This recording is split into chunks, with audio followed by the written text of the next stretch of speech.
איפה ישנם עוד אנשים כמו האיש ההוא אשר היה כערבות הבוכיות? איפה ישנם עוד אנשים כמו האיש ההוא אשר היה כערבות הבוכיות?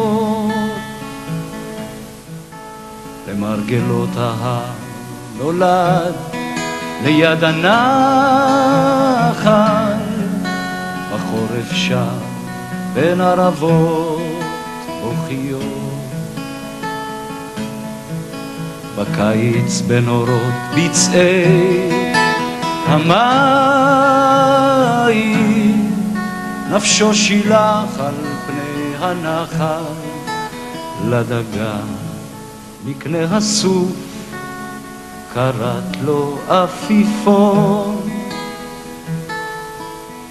וכשהיה לאיש מגבעולי הערבות הבוכיות נטע סוכה, מאבן המבצר האפורה בנה לו בית.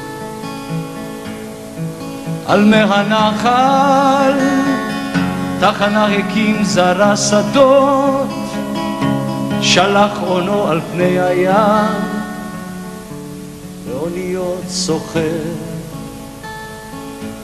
אך יש אשר יניע כלי מלאכתו, ויהיה פתאום יהיה לאיש אחר.